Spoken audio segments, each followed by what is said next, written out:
Now let's move on to what has been a dispute between Uganda and Rwanda. Sometime last week, the two countries got at each other over a border dispute, facing accusations from Uganda's foreign ministry that it had imposed a trade embargo on bilateral trade with the country. Rwanda's government issued a statement describing the accusations as untrue and diversionary, and it went ahead to hint of what he called an economic war that has lasted for 2 years. The rift came to a climax at the end of last month when Rwanda partially closed its common border with Uganda and issued a tribal advisory against Uganda. And at the origin of this diplomatic dispute, Rwanda accuses Uganda of supporting rebels, which Uganda has repeatedly denied. These tensions between the two countries are not new. Both governments regularly accuse each other of espionage. Uganda, for example, recently expelled MTN executives, including a Rwandan, accused of compromising the country's national security. Indeed. With us now is our correspondent, Victoria Namutebi. Victoria, a warm welcome to you. Good morning. So we have a situation here between Uganda and Rwanda, an ugly back and forth of accusations. Can you describe for us, in summary, what the circumstances are, what the circumstances are currently are? Circumstances are basically accusations by Rwanda that some of the anti-Rwanda elements are operating in Uganda. But Uganda insists that it is a false accusation. This is well elaborated in Ugandan President Museveni's letter to Rwandan President Paul Kagame, published by the New Vision, which is Uganda's leading daily, on 19th March 2019. In the letter, Museveni says he accidentally met a member of the Rwanda National Congress who asked him for support to resist the Rwandan government.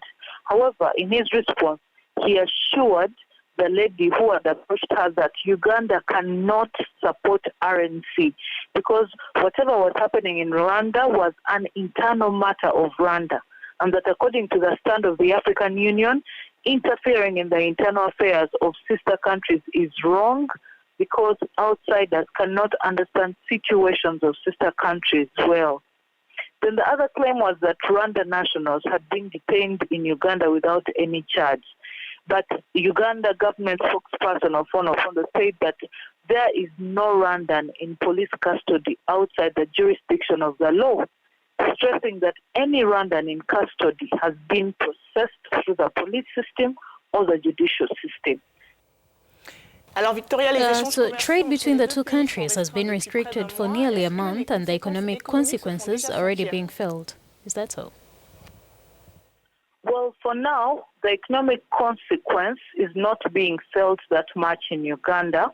However, during the first days of the border closure, transporters felt the pinch and appealed to Parliament to solve the impasse between Uganda and Rwanda. A few traders were seen stranded at the Katuna border, and their complaint was that they were not alerted about the border closure. In fact, one Peter Rukundo, commonly known as Chakabali, a trader who was stranded at the border, was quoted saying that at least they should have told us what is happening for us to act accordingly. Now, such a statement could mean that the traders probably had alternative routes or markets where they can sell their products. And today it looks like they moved on and pursued alternative markets. That even during the Chankwanzi retreat, President Museveni told ruling National Resistance Movement lawmakers that the stoppage of Ugandan exports to Rwanda will have no impact on the Ugandan economy, given that there is market for the products in Kenya, in South Sudan, and in Ethiopia. Victoria, so let's look at the way forward now. What are the two states doing in order to resolve this dispute? Well, Uganda coming out to declare that the accusations against the country are false is an effort to encourage the relationship between Uganda and Rwanda. Then in Museveni's letter to Kagame, Museveni talks of joint teams to work on this aspect. He further states that he invited the ambassador, the Rwanda ambassador to Uganda, Mugambaje, and linked him with Uganda's Minister of Foreign Affairs, which also is an effort to encourage the relationship between Uganda and Rwanda. However, we are yet to hear from Rwanda, but recently a top U.S. envoy for Africa, the Assistant Secretary for African Affairs, Tibor Nagy, advised the two countries to discuss and resolve any emerging contradictions for the good of regional security and stability. So for now, only time will tell how this issue will conclude.